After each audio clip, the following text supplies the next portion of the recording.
accorder la grâce de fleurir dans sa gloire et dans sa majesté. Nos vies d'échecs deviennent des vies de témoignage à cause de sa main puissante, oh Dieu. Il relève tous ceux qui sont affaiblis. Il donne encore un espoir nouveau, un élan nouveau à tous ceux qui ont arrêté de croire encore à l'avenir glorieux. Il rassemble les cœurs, il fait tout ce qu'il faut pour que notre joie soit parfaite. Voilà pourquoi il a dit, demandez afin que votre joie soit parfaite. C'est encore possible, même pour ce pays, de voir toutes choses relevées, car il rebâtit sur l'ancienne ruine. Tout est possible. C'est encore possible.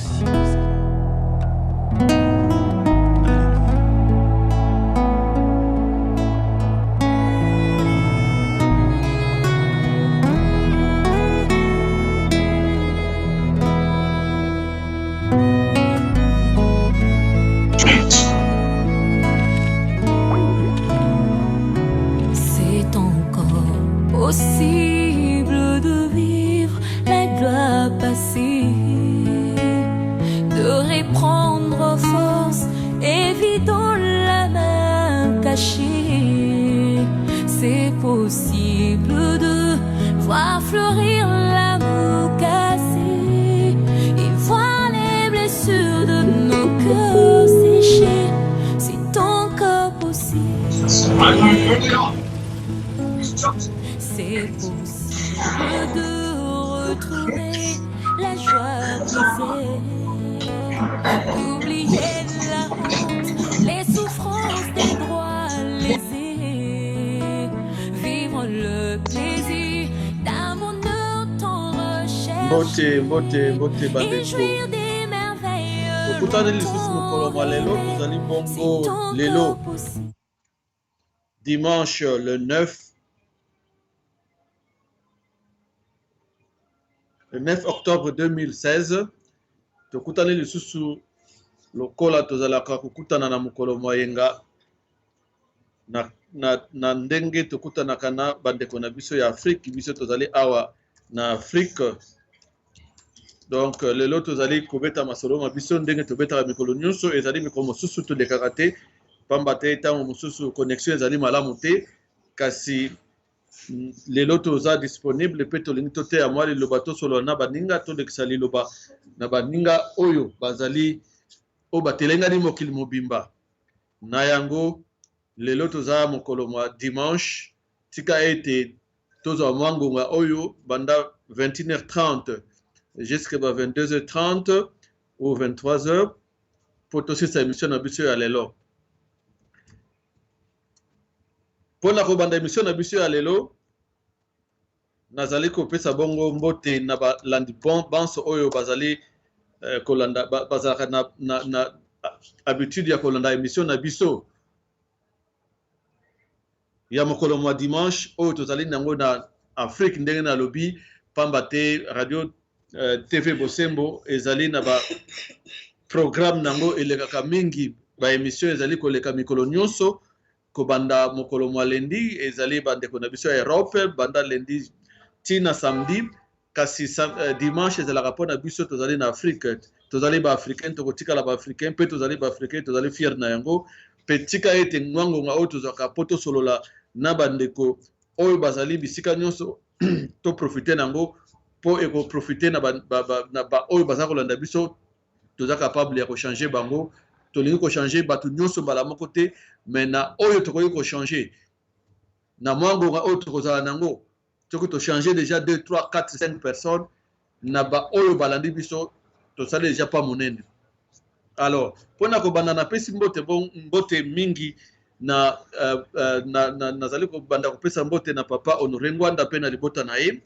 nazali ko pesa mbote na mama Kandili Okeke pe na équipe nyonso oyo esalisaka papa Honoré Ngwanda, nazali ko pesa mbote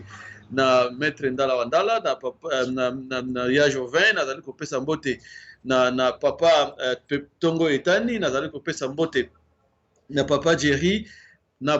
banso oyo bazalaka na sima ya technique oyo bapesaka biso mwa tango o mwa opportunité mpona tosola makambo ya mboka na yango nazali kopesa bango mbote mingi na bosani pete ba oyo nyonso basalaka ba émission, notamment ba journaliste oyo basalaka ba émission mingi na papa Honoré Ngwanda oyo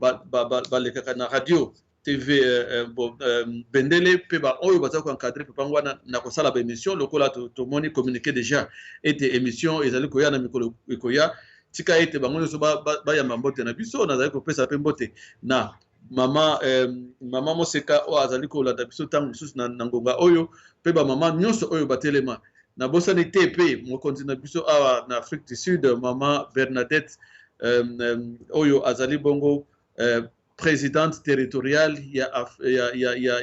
Afrique du Sud awa nazali ko pesa mbote mena kanisi lelo azana man kokoso moya kote la biso na émission ezalité nazali ko pesa bongo mbote na ba oyo nyonso bali ko landa biso nazali ko pesa mbote na ba ndeko nyonso oyo bazali ko landa biso na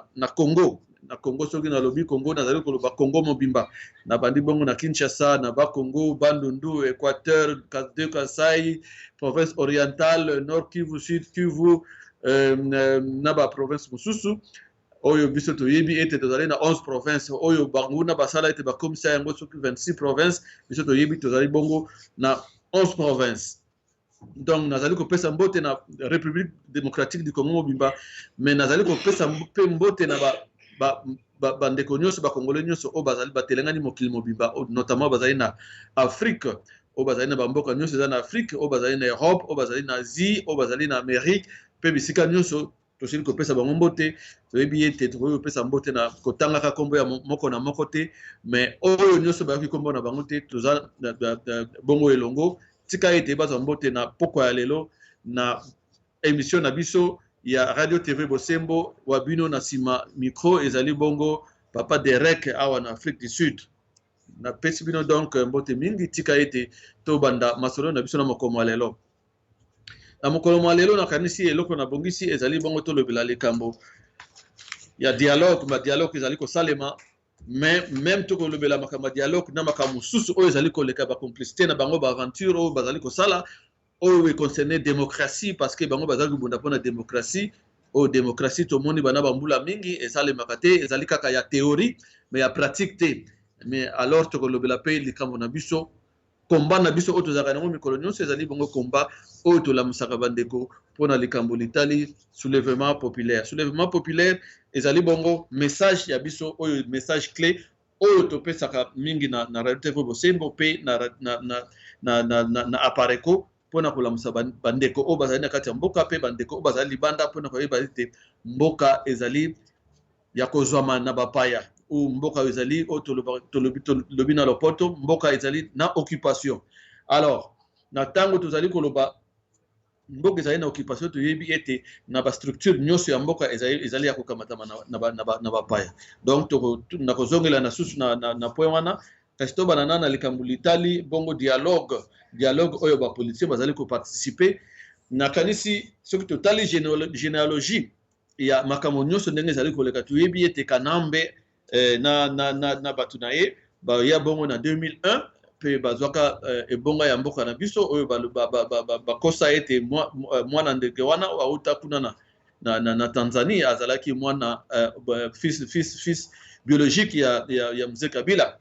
Donc toyebi ete na 2001 wana bapesaka ye pouvoir na tindenga ye ko s'imposer ba sali ba aventure na bango ya ko salaka ba gouvernement ya 1+4 na ba mususu ndenge toyebi bakomi na ba difficulté bazali na ba prison et consort pe ba l'équipe bongo na ba élection ya 2006 mais avant 2006 wana ba ko sala ba référendum na kanisi ba ko sala constitution biloko nyonso wana tango esalemi ezalaki na volonté ya peuple te mais on a manipulé biloko nyonso tu wana ba ko imposer yango na constitution na bango au basala na Belgique qui ont été la constitution qui a été rédigée par des gens particuliers qui ont des intérêts na mboka na biso. Alors biso tozali koloba ete manso tozoko mona wana ezali complicité ya bato oyo baye ko imposer na mboka na biso pe na ba politiciens oyo tozali na bango na mboka oyo bazali bongo na expérience ya koloba ete bazali ba politiciens oyo bazali ko travailler na kati ya mboka kasi expérience na bango ezali ko bénéficier peuple te ezali ko bénéficier mboka na biso République démocratique du Congo te na yango tango basali ba élection ya 2006 toyebi ndenge makambo selekaki pe ba impozaki mutu oyo bango balingaki o na kombo ya Hippolyte Kanambe mais nyonso wana esalimaki na ndenge baye ko changer ba gouvernement batu oyo bazali ba politicien na kati ya mboka bazako aider mutu oyo mupaya oyo parce que batu bakoti na makambo wana bakoti na bagouvernement wana bakoti na bastructure nyonso mpo base retrouver bazwa basalaire bakoma bariche bapille biloko nyonso ya mboka na complicité ya batu oyo ya bapaya batiaki na kati na mboka mpe bagouvernement échanger bazali kochanger baloi bazali koteka nkita ya mboka ti ntango tokomi mpe na oyo tobengi baélection ya 2011 mpe toyebi makambo eleki na 2011 ete nyonso bafarce oyo basalaka wana ke baélection démocratie oyo tomonaka vraiment ya solo ezali te pamba te démocratie oyo bango bazali koleba na bamboka na bango ezali ya kovote baloi mpe ya kosala ye développement ekota na kati ya mboka selon baloi ya mboka mpe mutu oyo akoki kozwa ebongo ya mboka fo azala mwana ya mboka kasi tozali komona ete na mboka na biso tozali komona bato nyonso oyo bazali kobima oyo bazali koprétendre kozala politicien oyo bazali na tête ya bastructure nyonso okomona soit opposition soit ya pouvoir okomona bango nyonso bazali nationalité oyo ezali ya lokuta tozwi bongo mutu lokola Kengo oyo asali mingi na Mobutu lelo ti lelo abimaki azalaki opposant mais lelo position na ye ezali ya opposant te parce que azali kotravailler en collaboration na pouvoir en place tozwi bongo mutu lokola Kamere tozwi bongo mutu lokola Katumbi tozwi bongo chef na bango Yemei na kombo ya Kanambe mpe makambo nyonso bazali kosala alors tozali komona ete bandeko na biso oyo bazali na Congo ya bapoliticien bazali kozonga toujours nsima bazali koprivilégier bato mosusu bakende liboso nakoya na point wana ntango tokota na point oyo ya Katumbi oyo akomi ete mpo dialogue esalema fo Katumbi azonga alors qu'il y a des gens qui sont arrêtés na kati ya mboka kuna tomona bato bazalaki à la base ya baarrestation wana basala ata manifestation moko te basala ata démarche moko te mpo bato wana bazala libéré alors soki tozongi na baélection ya 2011 tomoni mobilisation ezalaki makasi nakanisi biso oyo tozalaki na terrain nga nasala même baformation ya baobservateur tosala yango gratuitement mbongo bakosa biso bapesa biso eloko te on a fait des formations on a été des observateurs et tomonaki nde makambo elekaki mais baye kokosa balobi ete mutu azwi wana eza ete batie mutu oyo bango balingaki alors nayebi te soki bapoliticien na makambo nyonso wana bazali koyeba ete bajeune nyonso wana bazali kocomprendre yango eke démocratie oyo bango bayembaka mikolo nyonso ezali démocratie moko ezali purement démocratie théorique parce que pratiquement cette démocratie là n'existe pas théoriquement ça existe parce que bazali kotia en place institution ntango batie parlement bamoni démocratie ezali tant batie Sénat bamoni institution ya mibale ezali tant batie gouvernement pe structure na bango na présidence bazali komona ete pouvoir eza séparé mutu na mutu aza na cadre ya pouvoir na ye asala mosala na ye consort kasi so totali fonctionnement ya structure nyonso wana tobandi même na présidence toke na gouvernement toke na Sénat toke na assemblée nationale nyonso tozali komona ete bato banso wana bazali lokola ce que nous appelons des poupées bato oyo bazali komanipuler mpe bazali kocomprendre te ou soit bazali kocomprendre mais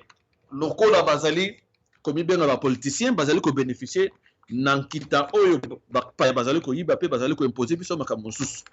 alors na baélection oyo elekaki nakanisi toyebi makambo nyonso elekaki basali ndenge basalaki bakendeki na baprovince kosala bapropagande kosala makambo ebele on sait ce qui s'est passé bamosusu basalaki badiscours oyo ezali même populiste oyo tokoki koloba discours oyo ezali oyo elamusaka oyo ezali koloba ate mutu oyo soki azwi vraiment pouvoir akosalisa peuple ya solo alors des discours populistes oyo esalaki ete ntango baélection esalemi on a vu la personne qui a gagné mais lokola politique oyo bango bazali kosala bazali ko maîtriser yango te bazwi mutu mosusu batie tina mokolo malelo kasi avant babiloko nyonso to wana nous savons que dans tout ce qu'ils ont fait na makambo nyonso esalami wana tomoni ndenge bapoliticien ya mboka na biso parce que bango bazali bapoliticien bazali kokende mingi na cadre ya politique parce que esika bango balelaka parce que esika bango balatelaka esika bazwaka mbongo alors bazali koyeba ete maso bazali kosala ezali kobénéficier mboka comme il faut te mais bazali kosala yango parce que ils se disent des représentants parce qu'ils ont été choisis et ils se disent bazala wana po basalisa bapaya par rapport ya ndenge bango bazali kosala politique na makambo oyo tozali komona par exemple oyo tozali kosala na cadre ya résistance na papa Honoré Ngwanda okomona ete différence ezali makasi pamba te na côté politique bazali komona bazali ko privilégier plus makambo etali ba élection bazali ko privilégier constitution bazali ko privilégier ba bloc mosusu parlement et consort. Alors il y a des gens même qui ont été votés au Baloba qui étaient barozana parlementaire au bakori kota parlementaire parce que ils ont bazali kolanda batumboye au baganaki tout ça mais mingi na bango tomoni bazali kona na kati pe ba loi nyonso oyo bazali ko voter eza contre population ezali koleka tango opposition auto bengi opposition bazali ko proposer ils ne sont pas capables de convaincre parce que batu nyonso bazali na kati kuna bazali kotala ba intérêt na bango bazali diriger bazali imposer ya kosala makambo na ndenge te ba privilégier batu o bazali na kati ya pouvoir. Alors tomoni ba négociation to sali ce qui to zongeli même ba enseignement ya papangwana na ba recherche oyo asali na ba livre oyo asali na ba makambo susu to ko yiko mona ete na ba biloko mingi siliko salema c'est toujours toujours en défaveur de la République démocratique du Congo parce que bénéficie vraiment peuple té nous c'est ça les marqués toujours à l'encontre il y a mboka na biso tokota na biloko ebele accord cadre ya Addis Abeba il y a des accords ici à Sun City ils sont allés à Lusaka ils sont allés par-ci par-là mais toutes ces rencontres là et siliko bénéficier mboka té pambaté nyonso oyo ezalaka décider na ba réunion na bango wana na ba décision na bango wana oyo ezoko inclure même ba institution régionale ba institution internationale applicabilité nango ou application ya ba mesure nyonso wana bazalaka et ça la maka ata mokolo moko te donc tozali komona ete batu oyo tozali ko benga ba politicien na kati ya mboka na biso bazali ko accompagner système wana ya ezali na pouvoir. Alors tango toleki na ba élection ya 2011 nous avons eu il y a eu presque 5 ans passés et makambo nyonso ezali kosalema ba politicien ba yebi ete 2011 eleki mutu oyo mwana ndeke oyo aganyaki te mais ba imposer mutu mususu ba imposer ye. Alors bana mboka il fallait soki bazali kosala politique ya solo il fallait ba banda ko mibongisama ba lobela makambo etali ba élection lokola bango bazali ba politicien ba privilégiaka ba élection il fallait ba banda ko bunda à partir la première année après les élections, c'est-à-dire à partir de 2012, 2013, 2014, il fallait déjà ndenge bango bazali ko sala na mikolo yo ba kende ko sala de sorte que ba vendre sa gouvernement ou ba lo bana gouvernement ou ba lo ba biso ça na besoin tout le makambo ba élection parce que biso ba politicien parce que ça pour te permettre yo tika na pouvoir tout ça on a biso mais c'est pas ce qui s'est fait, on attend juste à la fin pour ba ko sala ba bloc wana. Alors ce qui s'est passé est que nous avons vu quelque part, il y a eu des négociations en coulisses pour que la matali dialogue et même la vérité nous sommes au biso nous soyebi au bimi toyebi ke bazali ko wanga na yango kasi biso tozali ko loba ete géniteur ya dialogue ndenge babandaki na 2014 asengaki dialogue baki ko kutana na makambo nyonso basali ils n'ont pas joué ces jeux là ya ko loba ete babanda ba pression wana et pendant 2-3 ans avant pour être élection et salema. Mais on voit curieusement et comme il na souka alors on voit le dialogue depuis 2014 on a laissé trimballer, ils ont eu de négociations par-ci par-là. Oui c'est vrai, non ce n'est pas vrai, on est en train de mentir, il n'y a pas eu de négociations en coulisses. Ah oui c'est vrai, nous sommes allés nous voir mais nous avons fait ceci, nous n'avons pas signé tel papier et comme ça. Nous sommes et comme distraction basali comme la population, distraction basali comme na kati ya mboka, pe basali ko permettre na bapaya pour se positionner, pour bazwa position na yango tozali komona ndenge mboka esili kozwama na bapaya pe na baposte nyonso na bisika nyonso tozali komona ete basili ko récupérer yango na batu oyo tobengi ba étranger notamment ba rwandais ba ougandais na batu mususu o bali ko travailler na bango bazali ko zwa nkita mboka na biso bazali ko ba poste nyonso po ba diriger mboka. Alors tosili komona dialogue oyo esili ko koya oyo esili basili ko sala kuna na Congo tomoni géniteur o bandaki dialogue wana alobi tika tokende na dialogue po mboka ezala na kimia kasi soki totali na constitution oyo bango bazali kosenga ete esala ba élection oyo constitution oyo bango bavota pe constitution oyo bango babibengi ete bazali koprotéger constitution ezali na esika moko te elobi ete ntango tokomi na ntango à la fin du mandat tosala dialogue. Donc cela a été voulu ezalaki bamanœuvre oyo pouvoir en place oyo asali na bato oyo bazali kosoutenir ye mpo basala biloko wana élection esalemia te pamba te selon bainformation tozali nango na ndenge babandaki après 2011 ezalaki ete mbongo ezalaki kobombama po basala ba élection petit na ngonga oyo ezalaki esengelaki ete ba élection esalema mais eloko nini esali ete ba élection esalema te ezali un plan bien monté. Je pense que papa ngwanda asi aloba yango mbala mingi ete nyonso wana bozali komona dialogue wana kosalema te parce que ce sont des arrangements, ce sont des choses qui ne sont pas dans le cadre ya kosala ba élection pour mutu wana aleka atikala na esika alongwa parce que ayebi ete soki bakende élection ako remporter à côté. Alors ils ont dû tripoter balingaki basala changement ya constitution pour na changer nombre ba mandat na biloko mususu oyo toyebi. Alors les gens sont morts en 2015 toujours par les 19 les 20 baponaka badatu wana, il y a des gens qui sont morts et qu'on sort et les réseaux comme na dialogue tozali komona kuna na komi baka mibale bato mosusu balingi dialogue bamususu balingi dialogue te. Alors bato o balingi dialogue bango wana bakoti na dialogue pe o bazali na contre dialogue alors que bango bato babandaki ba initiaki o bazalaki ba géniteur ya dialogue batikali libanda balobi balingi koyoka dialogue wana te parce que balingi koyoka kombo ya danité ya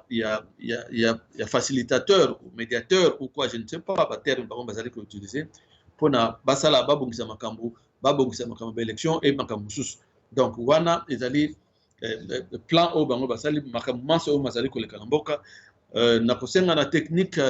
atela biso mwa minute ya mwa nzembo po to mela mwa mai pe totala soki tozali na bato en ligne o bakoki kokotela biso ba contribuer pe papa tongo etani tela biso mwa loembo kuna na studio malobe pa na yo tela biso mwa nzembo. Un Dieu merveilleux qui se sert de nos insuffisances et de nos imperfections. Nazali kosenga na studio atela biso mwa loembo po to pe mwa moke to mela mwa mai pe to de la biso na kolela lela sala na population technique tela biso mwa loembo to loembo zalité sala ga ici continuer émission à biso papa to ko etadi tela biso mwa loembo. Est-ce que vous allez koyoka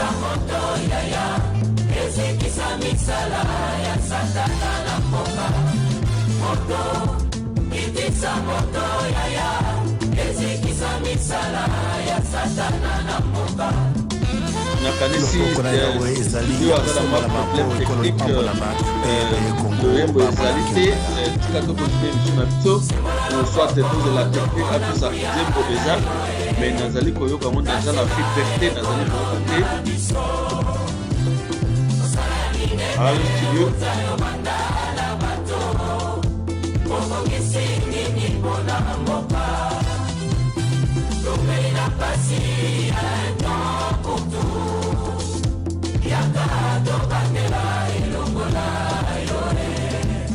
yaka mokonzi yaka tobandela motongo ekolo lombo na yo tala tuluku ya basomi ya kongo batelemi mpona koyamba lipambo likote epai na yo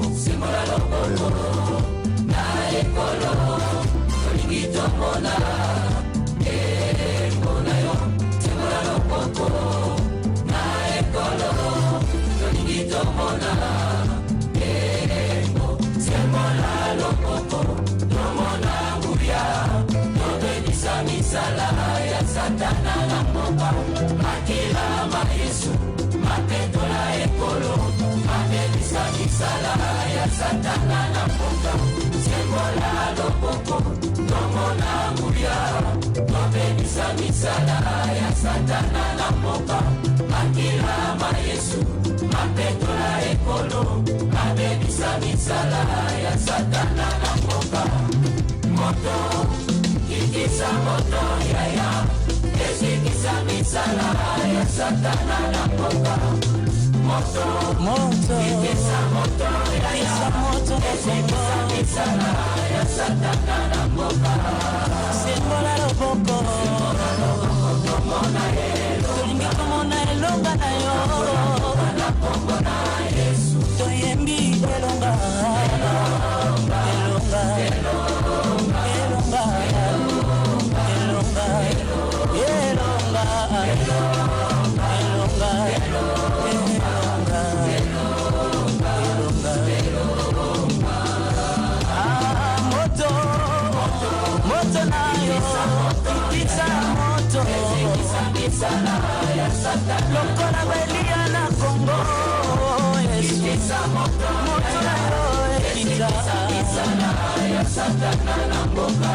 nakanisi tovuti koyoka mwa loyembo sika tozongeli maloba mabiso tozongeli émission na biso tika ete tozongela su maloba na biso ndenge tozali koloba donc nazalaki koloba makambo na bandaki na koloba ete na bandaki na koloba makambo nyonso ndenge ezali koleka na kati ya mboka pe na bandaki depuis 2001 pe depuis 2001 toyebi ete mwana ndeke akotaka na kati ya mboka pe toyebi depuis 2001 nakanisi mutu nyonso akoki kotemane ete papa Ngwanda alobaka mutu wana oyo akoti na mboka na biso azali mwana mboka te pe adenonsaka makambo wana bapreuve ezali bamakambo tu ezali badénonciation asala ezali pe banda yango ntina mokolo malelo ezali kocontinue. Alors biso bana mboka esengeli bongo tolanda makambo oyo apareko azali kosala na mutu na mutu na ye oyo tozali papa Ngwanda oyo azali kodénoncer oyo azali kolakisa na biso bana mboka ndenge mboka ezali occupé na baposition nyonso na makambo nyonso. Donc tozali kosenga toujours na bana mboka esika nyonso bazali kolanda biso balanda combat oyo tozali kosala tolanda résistance oyo papa Ngwanda azali kosala tokabola liloba esika nyonso tozali kokende to mobiliser bandeko po bazwa conscience po bayeba ete mboka ezali na maboka bapaya pe esili kolakisama na kanisi bapoliticien lelo oyo bazali na kati ya mboka kuna bazali koyeba bazali komona ya solo ete mboka ezali na bapaya kasi moye ba reconnaître publiquement mosala oyo papa Ngwanda asali ezali te pamba te ezali faut esala bango soni pamba te tango bango bazali kobunda pona makambo matali politique pona makambo matali constitution pona makambo matali démocratie oyo ezali kutu te ata pembeni na kati ya mboka na biso ezali faut esala bango soni pona kocontinue koloba ete bazali kosenga démocratie bazali kosenga makambo ebele wana. Donc tozali ko biso tozwa engagement na esika nyonso tozali na mwa ba moyen oyo tozali na yango na mwa ngonga oyo tozali nango tolekisa mwa liloba po bandeko oyo bazali kolanda biso meme moko soki abonga mikolo malelo akomisima na biso ezali victoire monene. Donc tozali kokamata minduki te tozali kodestabiliser pouvoir en place te na ndenge tozali kosala makambo me tozali kosala yango na ekenge tozali kosala manso oyo ezali oyo elongo bani na ndenge esengeli oyo leader ya pareko azali kosenga eto sala mosala pona ko conscientiser maninga parce que à partir ya conscientisation wana à partir éveil patriotique ya bandeko bazali kati ya mboka pe batelangani mokili mobimba nde tokokoka ko libérer mboka wana pe ezali malamu pamba te lobby bakonzi oyo bakoya soki population lelo ezwi conscience ayebi makambo oyo ye azali nango ba droit na ye oyo azali nango oyo fa revendiquer oyo fa asenga na bakonzi ya mboka na kanisi soki ba population elamiki na mokoma lelo mutu oyo akoyiko ya ko imposer susu leader na kati ya mboka wana ekozala te na yango tozali travailler, tozali conscientiser, tozali mobiliser bandeko oyo bazali pembeni na biso na kati ya famille, na kati bana na biso, bandeko na biso, ba camarades na biso, na batu mususu oyo même à l'étranger, dès que tozali à l'étranger, on parle toujours de notre pays, na ba problème nous tozali koleka, tala ba téléphone vous allez utiliser, tala biloko vous allez utiliser, ezali nkita ezali ko na mboka na biso, tala ezali boy. Donc ezali toujours malamu ya ko mobiliser bandeko na biso na cadre wana. Alors tozongeli makambo na biso oyo sujet na biso ya lelo na likambo etali dialogue oyo ezali kosala makuna na kati ya mboka oyo ezali ko mona na ete ezali ba aventure. Ce qui est très grave était manso oyo esalemaki ezalaki ba arrangement, il y avait préalablement des arrangements ba sololaki bato bazalaki na esika moko ba sololi balobi ete muta ozala facilitateur ou médiateur ou celui qui va faciliter les choses, c'est telle personne. Alors, comme ça dit politique, comme tout le monde, bateau oyo bazali ko travailler, pe basenga ki babilo ko nyonso to wana, tozali ko mona été parti oyo totangi bongo UDPS oyo zwaki idée ya ko bimisa dialogue, lelo to moni bazali na kati ya dialogue te, bazali na kati ya dialogue te, pe to moni ndenge makambo mazali ko fonctionner, to moni pouvoir en place aye ko récupérer yango. C'est yango na koki koloba ete na kanisi tant ba politique bazali ko sala makambo bazali ko préparer yango malamu te, parce que soki ba préparer ki makambo wana malamu na kanisi il fallait bâtir ba garde-fou. Qu'est-ce qui prouve que le soki toke na dialogue et que makambo tokoloba na dialogue biso na bino to travailler ensemble pour mbokeza na kimia pambate. Si dans la élection il y a 2006 on a triché alors qu'il y a eu un investissement de beaucoup d'argent, beaucoup de milliards,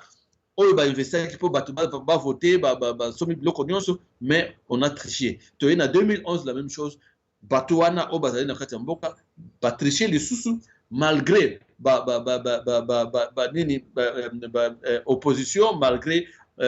pouvoir les en place, oh les allez comme ça makamunyoso, n'andenge était pas triché. Alors, moi, je me suis toujours posé la question, valeur même, il y a dialogue par rapport à l'élection, dans le cadre de la représentativité, il y a battu au bazar impliqué, tout ça, comment on a été dans l'élection, tout le monde a été battu, bazar qui est impliqué, mais il peut pas faire qui opinion, n'andenge ba kende qui ba voter mais ba respecter qui a voté. Toye na l'élection en 2006, toye en 2011. Alors, ndenge to komi na 2011, pe makamuno c'est l'équipe pe ba tricherie salemi et sili ko lakisa ite manso oyo masili ko saba na mboka bazali ko respecter yango te pe bazali ko mona ite batu oyo bazali komi bimisa pe bazali ba politicien bazali ko mona bazali ko bima ba bololé pamba te 2006 ba kosi bango ba vandi 2011 ba kosi bango ba vandi et lelo ba ko senga dialogue. Alors, si dialogue ce qui ba na ba élection oyo batu nini balobaki bazwaki moyen ko protéger yango te moyen ko senga oyo bango ba bengi la politique na bango ba bengi yango imperium lelo ils n'ont pas été capables de retirer récupérer imperium wana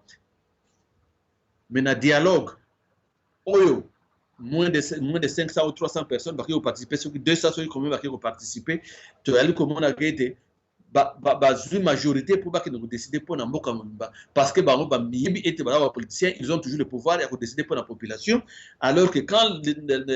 Mboka est en crise Mboka est en passe personne ne parle de cette souffrance là tout allez comme on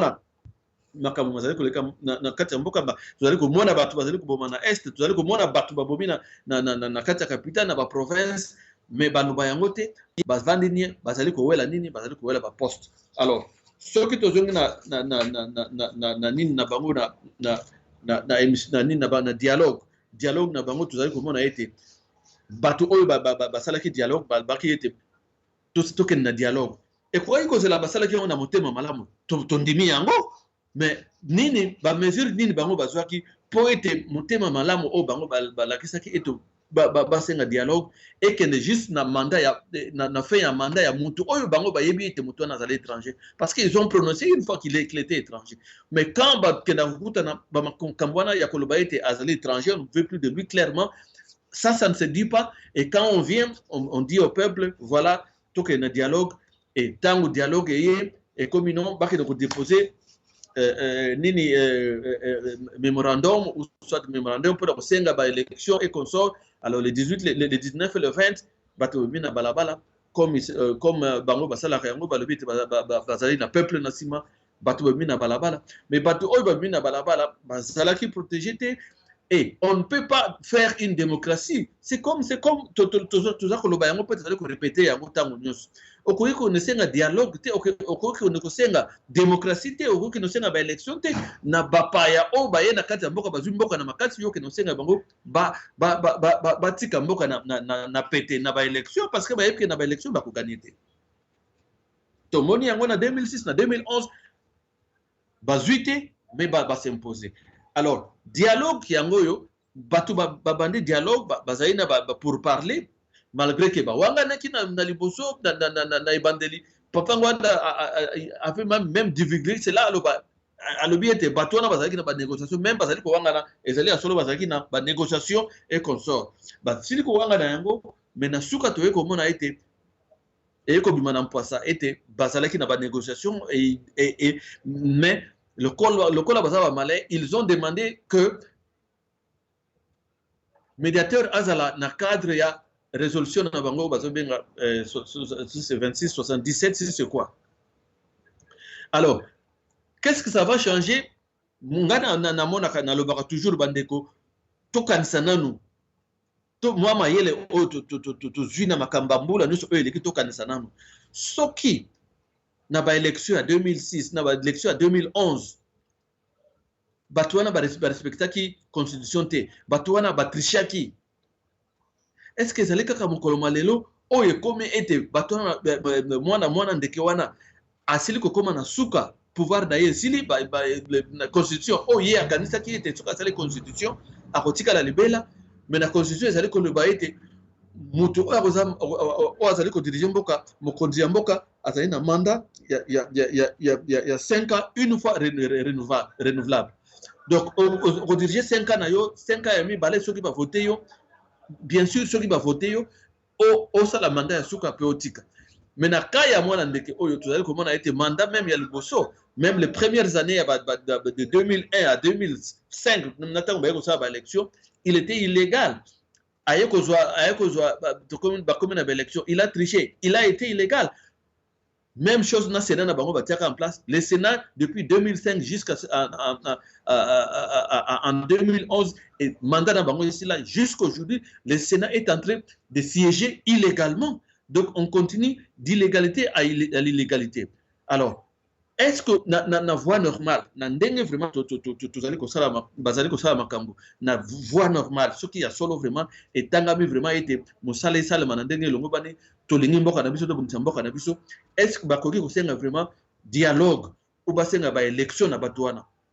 et que sala maté parce que batouana bakoki ko bima kaka na ba stratégie o ezali été mutu nyonso aloba été bozali ba paya tolingi ko yoka binote to travailler na binote mais tozali ko mona bana mboka oyo bazali ko bibenga bana mboka ba congolais bazali ko travailler na sima ya ba paya pe bazali ko occuper ba institution nyonso. Alors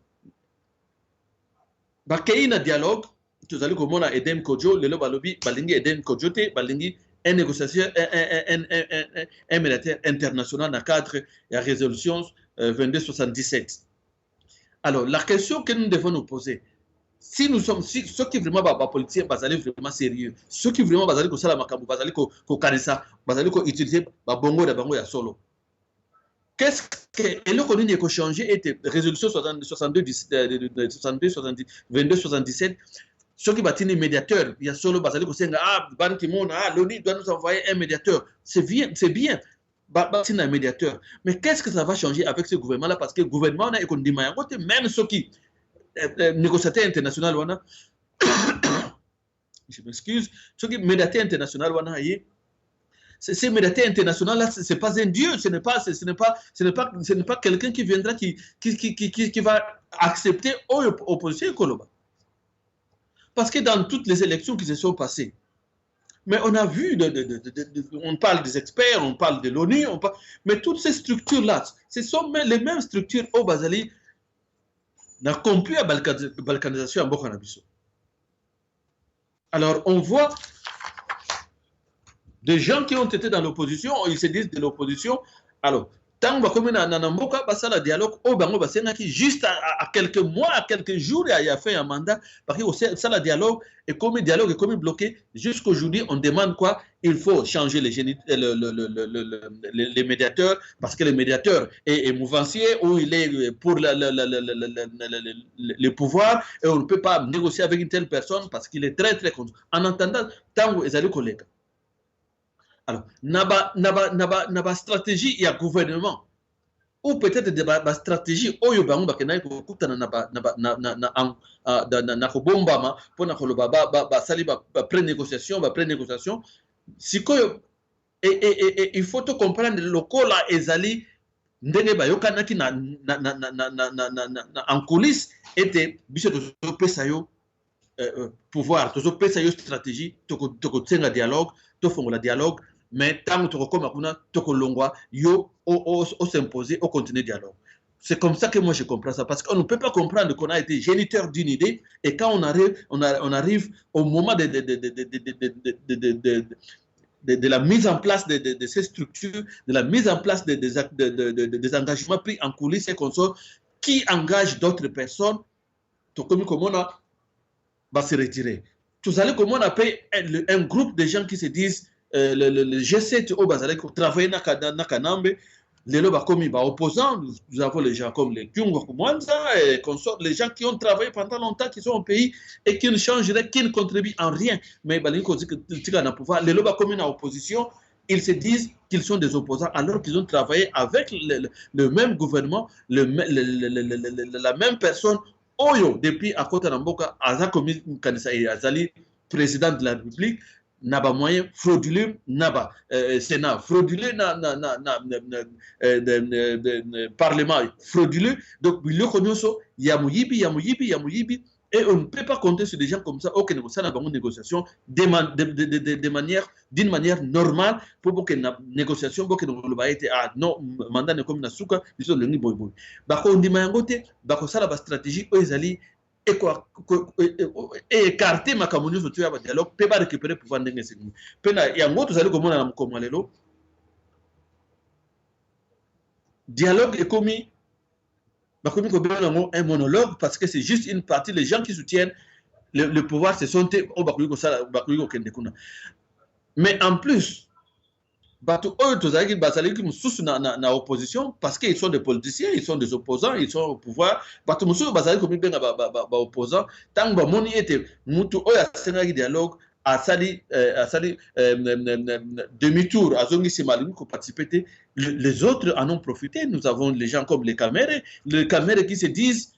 des Congolais, qui se disent des opposants. Mais position na bango ezali louche parce que au moment na bango bazali na rassemblement eloko bango bazali benga ba rassemblement bazali ko infiltrer ba étranger et on nous parle de ces histoires là ba kei kuna basali makambu ba vrai batu bazali ko benga ba vrai opposant ba lobi ba ko kene na dialogue te bango balingi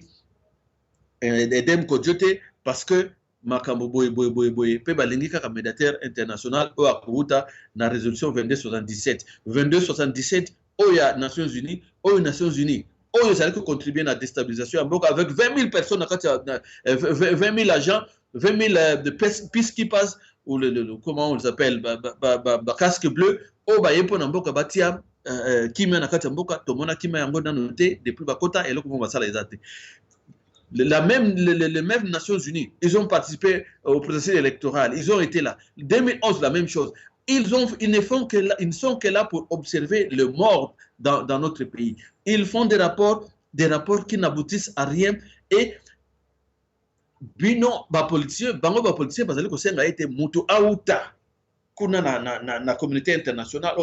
communauté internationale ou na résolution 2217 pour aya ko sala médiation na mais dans le but ko changer nini pour to que même na ba détail nyonso bazali ko sala télé l'autre moni ba komi ko puta batat moye de Kanambe yona ke na Tanzania akiko lo bakuna voilà akiko lo bana Kiswahili parce que il est mieux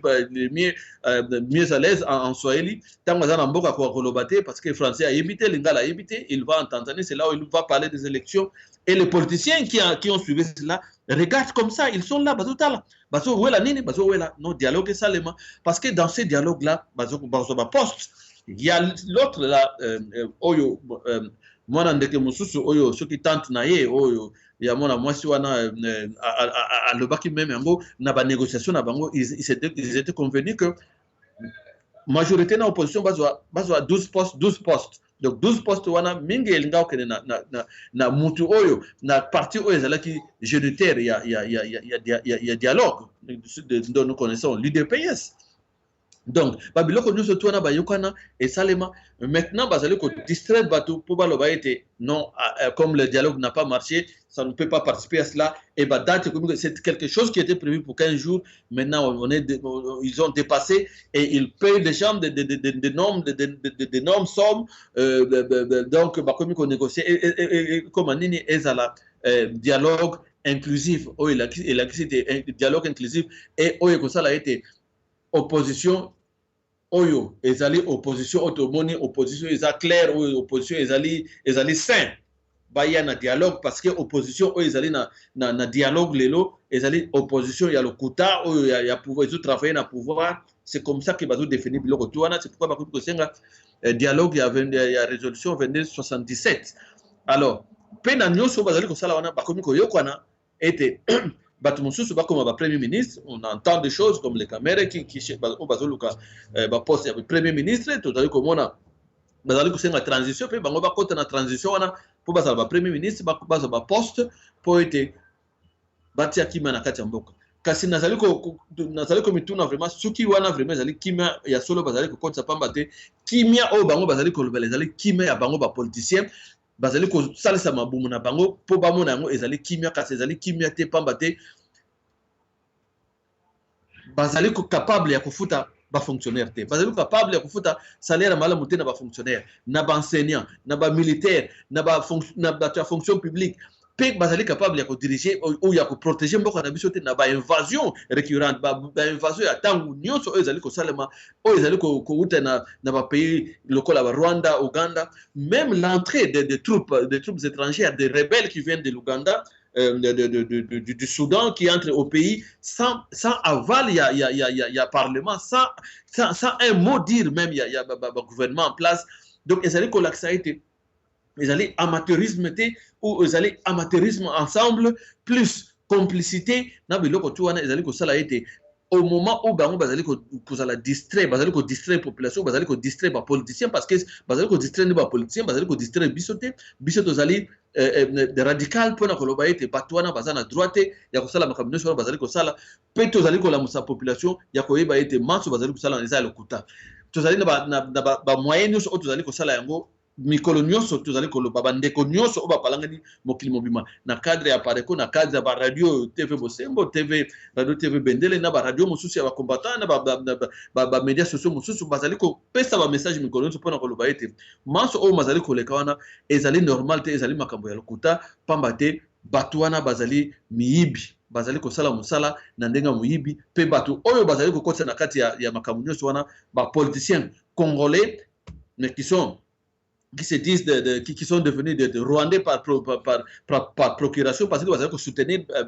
ba service en police et ezali makambo oyo tozali komona pe ezali ko salema na nyonso oyo bazali ko sala bazali ko kende na ba dialogue bazali ko négocier alors que bazali ko luka ba poste. Donc nyonso tozali komona ete dialogue et ezali déjà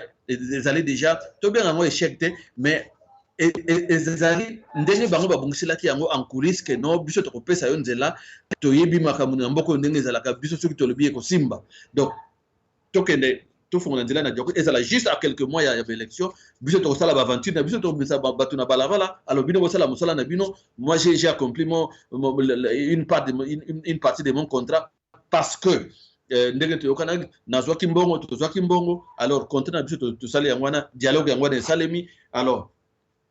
yoka nambe fo futa biso o soit mbongo na biso etikala fo futa yango pe batu ba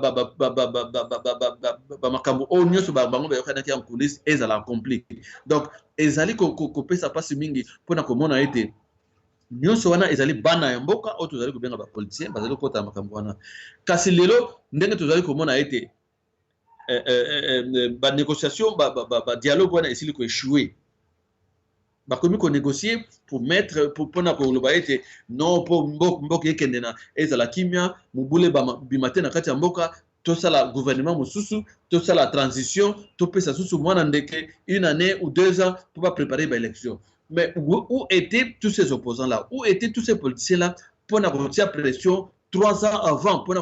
si on n'a pas la date des élections, si on n'a pas ceci, si on n'a pas le calendrier, nous n'allons plus coopérer avec vous, nous allons sortir du Parlement, nous allons sortir du gouvernement et qu'on sort. Tout cela, Makambouana et Salamité, tout à l'heure, comme on a travailler ensemble, dans moi, ils vont l'accepter, ils vont opposer un solo, Penabutu, ça Makamousus. Kasi conséquence pe ya maso bango bazali ko sala to boni bongo na date le 19 et le 20 septembre makambo isila ki koleka et to moni bandeko oyo bana mboka oyo bazala ki mobiliser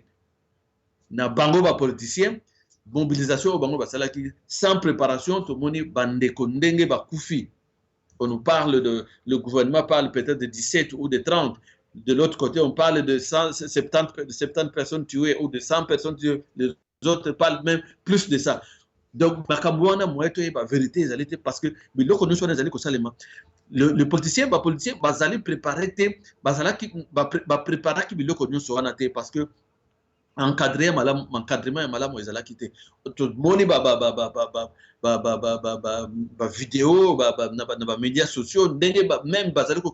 kanga ba jeune garçon na ba quartier bazali ko mema bango na ba militaire étranger pe bazali ko exécuter bango. Alors en ce moment les politiciens se disent ils ont fait leur travail et comme ko préparer ça la sous pesa carton au bazali bien carton jaune na kanambe na date le 19 octobre oyo bazali ko préparer basala makambo susu ba masu population nzela po batu bakufa lisusu. Donc nyonso oyo zali ko salema na cadre na bango ya nini ya dialogue to zali ko mona ete esili ko échouer to yebi ete bazali ko bongisa makambo na ya ko bomba po basala dialogue inclusif au bango bazali ko benga inclusif bazali ko bongisa ba date en coulisses mais en attendant bazali ko bimisa partout oyo bango balobi pour dialogue inclusif et salema photos za kaka mupaya azala liboso na biso na yango bazali ta moto oyo bango bazali ko benga Katumbi oyo azalaki Soriano o azalaki bongo gouverneur ya Katanga na yebite soka koma Katangende nini toujours. C'est cette province-là qui privilégie ces gens-là. Kanambe aye albalobi kazamu toto na bango azamwana na bango abotamana ewa bora. Il y a même des gens qui ont témoigné avec cette fameuse Sifa et consort. Aujourd'hui, c'est le Greco-Zambien, quelqu'un qui est de la Zambie, qui a été propulsé au niveau du gouvernorat. Ah voilà, j'étais à l'exil, je suis rentré avec son petit français là qu'il parle. Alors, Lelo Balingba comme ça y est, c'est lui qui devient l'opposant le plus farouche. Alors, il commence à demander le dialogue, que voilà, avant le dialogue, il faut que Tumbi Azala na dialogue. Mais c'est quel genre de politicien? Oh, Bazali Koupé, ça toujours. Et c'est le parti, c'est ces partis-là, toujours ces partis-là, qui croient que c'est un parti sain dans tout ce qu'il a fait pendant plusieurs années. On a été dans l'UDPS, on a été des présidents sectionnaires. J'ai été personnellement président sectionnaire de l'UDPS dans le quartier Nangaï. Aujourd'hui, nous voyons que Parti Wana, ça n'a contribué en rien parce que quand on nous parle de la démocratie, c'est bien que l'on dise que ces partis-là a contribué à la démocratie. Oh, c'est le père de la démocratie. Nous voulons bien, c'est quelque chose de bien de dire qu'il est père de la démocratie. Mais c'est quelle démocratie que nous voyons dans notre pays? Oyo tozali capable même te o population est capable même te à bénéficier de la démocratie wana peuple a ko marcher te peuple a ko revendiquer ba droit na yité et quand le peuple revendique quand les gens revendiquent on tire sur eux. C'est quelle démocratie dont on parle dans ce pays là? C'est là où se trouve le flou politique. Il y a pas tout oyo bazali ko bien ba politicien parce que tant bazali ko lo ba yité c'est le père de la démocratie, c'est lui qui est le père de la démocratie, c'est lui qui a fait qu'il y ait démocratie. Je ne pense pas que ça doit être dans ce sens-là. Ça doit être dans le sens théorique, parce que si on avait vraiment ce qui démocratie, c'est et c'est là qui papa na biso oyo bengi yé motazali responsable. Il y a parti UDPS PO à Bundiming. na kati ya mboka toujours reconnaître yango, mais combat yango peut toujours reconnaître il y a eu beaucoup de fantaisie, beaucoup de gymnastique, beaucoup de la mafia dans tout cet exercice de l'opposition, parce qu'on sait ce qu'il faisait avec Mobutu, et personne ne peut nier qu'il était complice dans beaucoup de choses. Même aujourd'hui, on voit la même chose. Il était élu, il quitte le pays pour la maladie et il revient en dernière minute alors que le mandat de l'autre est en train de se terminer, pour jouer ces jeux-là de complicité, pour dire que voilà, bon, vous avez vu, j'ai travaillé, j'ai fait sortir les gens et consorts. Donc nous comprenons que tout cela, ce sont des choses qui se passent pour nous distraire la population, pour nous distraire la masse de population, pour nous laisser na bateau pour soutenir le pouvoir en place, na occidentaux, na bango, na bateau, pour nous le ah non, ce monsieur-là a fait son travail, qui à toi de respecter le contrat, une partie de votre contrat au Boyo Canada. Donc, nous sommes tous comment on a été. Pouvoir, ils allaient qu'on toujours, balingi pa pesa yango, na autre bengi Soriano, Katumbi. Mais depuis quand Katumbi est devenu le fil de l'opposition, c'est lui qui devient opposant, on donne des conditions avant qu'il y ait Abima, avant que le dialogue inclusif et ça, il faut Katumbi participer. Mais en attendant, nous avons des gens qui ont été arrêtés pour cette démocratie que l'on prône, de quelqu'un qui a violé une fille, selon, c'est ce qu'ils ont dit, et cet avocat-là, qui a même été l'avocat de M. Diomi Ndongala, c'est de lui qu'il s'agit, qui a été condamné, et cet avocat-là est devenu de l'opposition, alors qu'il était dans leurs histoires de la majorité. Aujourd'hui, il devient opposant et on dit, ah non, l'autre là est devenu opposant. Donc tout cela, paye mutu oyo, akangama ki pona cause ya likambo ya imperium, oyo ya zalaki kosenga, pona mutu oyo zalaki ki élu, na 2011, tomoni esika moko te démarche o bango basali ou batie ba pancarte ou ba bimi batamboli balo batuza na besoin de libération ya mutu boye azai non ça na makomyo wana et que le procès wana c'est un procès politique. On n'a pas vu cela et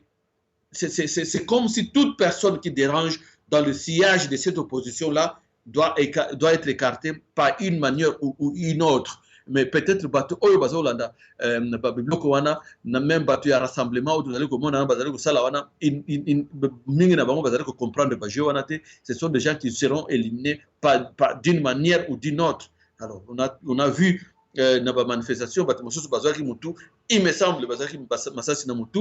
c'est difficile à justifier. Alors on commence à condamner, à voir voilà pourquoi M. Ngwanda a dit ceci et consort. Tout allez comme ça la banalise, et quand on fait nos analyses, nous sommes libres de dire ce que nous pensons.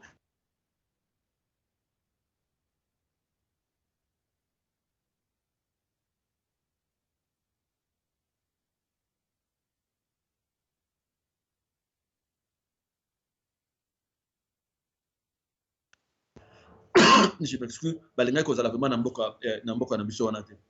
Na yango, tozali koloba bongo, maso o tozali koloba pe o tozali kosala ezali pona kolamusa bandeko na biso po balanda makambo ba distraction politique o ezali koleka na kati ya mboka te pamba te ezali ba distraction nyonso wana toujours en faveur ya bapaya, parce que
kati ya ndako bokilo swanaki na ye na kati ya ndako lokola azalaka motema mokuse ye inga na bima akangi bilomaki abili baboti baye bamondimeli ye bapesakanga fote mpo nalandaki te mama zala nesika nanga bokilo mitya nesika nanga bokilo abokilo balingise mbongo ya kontike oyanga esitisa bakwaki pembeni yo zala nesika nanga bokilo mitya nesika nanga bokilo abokilo balingise mbongo ya kontike oyanga esitisa bakwaki pembeni yo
Il est digne d'honneur notre roi, il rend toutes choses possibles. Un Dieu merveilleux qui se sert de nos insuffisances et de nos imperfections humaines pour nous accorder la grâce de fleurir dans sa gloire et dans sa majesté. Nos vies d'échecs deviennent des vies de témoignage à cause de sa main puissante, oh Dieu. Il relève tous ceux qui sont affaiblis. Il donne encore un espoir nouveau, un élan nouveau à tous ceux qui ont arrêté de croire encore à l'avenir glorieux. Il rassemble les cœurs, il fait tout ce qu'il faut pour que notre joie soit parfaite. Voilà pourquoi il a dit, demandez afin que votre joie soit parfaite. C'est encore possible, même pour ce pays, de voir toutes choses relevées, car il rebâtit sur l'ancienne ruine. Tout est possible. C'est encore possible.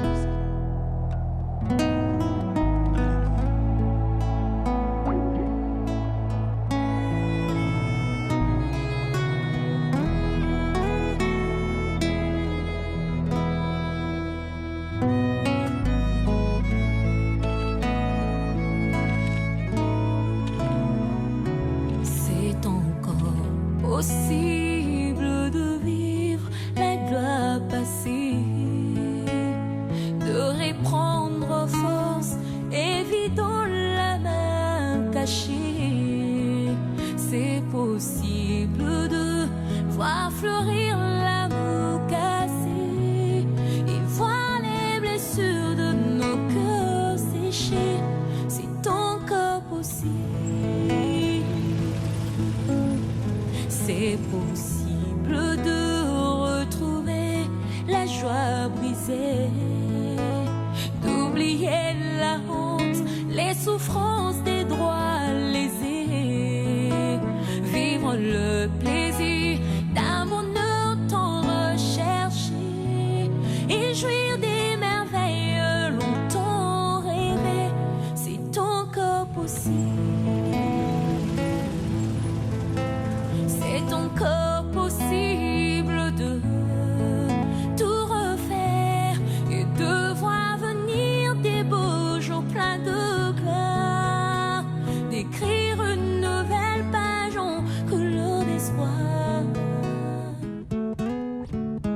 C'est possible de renaître,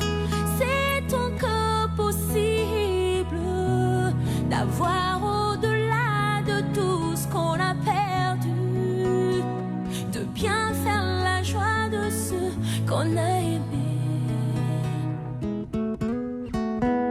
et de vivre son bonheur. C'est encore possible de relever le défi, d'aller jusqu'au bout, car son amour est infini. Jésus-Christ est là, agissant par son esprit, pour donner l'éclat de cœur meurtri. C'est encore possible, c'est encore possible de tout refaire et de voir venir des beaux jours pleins de gloire, d'écrire une nouvelle page en couleur d'espoir. C'est possible de